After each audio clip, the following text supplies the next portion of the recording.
A night of excess of Freddie Mercury's legendary Saturday Night in Sodom party celebrating Queen's jazz album launch. On the Halloween night in 1978, New Orleans was the stage for one of the most extravagant and notorious parties in rock history. To celebrate the launch of Queen's jazz album, the band's charismatic frontman Freddie Mercury hosted a night that would become the stuff of legend. Held inside the opulent Faimont, New Orleans, this event, dubbed Saturday Night in Sodom, was an unforgettable evening of excess, eccentricity and entertainment, a fitting tribute to Queen's larger-than-life persona. Setting the stage for excess, the jazz album itself was a fusion of various musical styles, from hard rock to disco, capturing Queen's versatility and willingness to experiment. But if the album was eclectic, the celebration for its launch was even more so. Mercury, known for his flamboyant personality and love for the dramatic, spared no expense in ensuring that the party was as audacious as the band's music.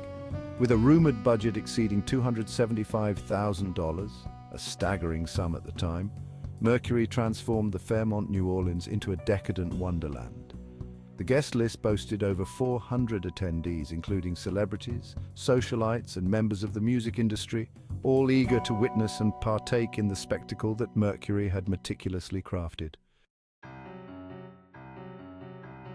The entertainment, a carnival of the bizarre.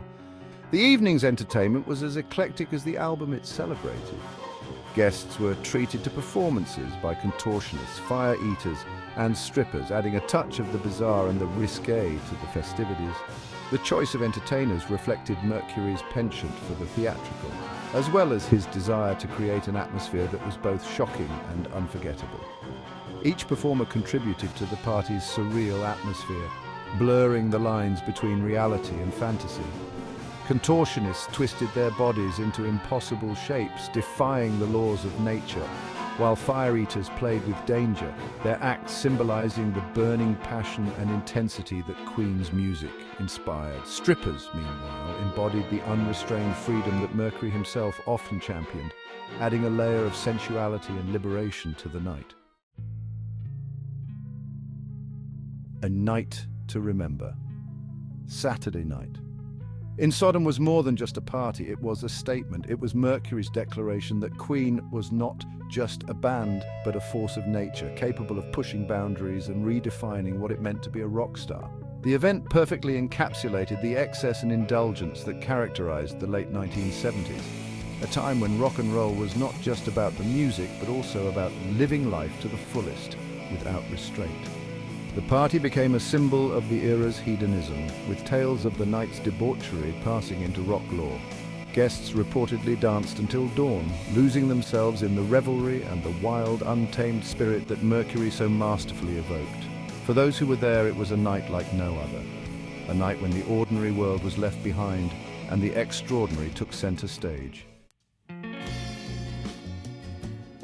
The jazz album, with its mix of hit singles like Bicycle Race and Don't Stop Me Now, went on to become one of Queen's most beloved works. But the launch party itself became just as iconic, a testament to Mercury's vision and his ability to turn a simple celebration into an event that would be remembered for decades. Even today, Saturday Night in Sodom is recalled with awe and admiration, a reminder of a time when rock stars were larger than life, and when a party wasn't just a party, but a piece of living history. Freddie Mercury's celebration of the jazz album remains a legendary event in the annals of rock and roll, a night where fantasy became reality, and excess was the only rule. For those lucky enough to have been there, it was a night they would never forget.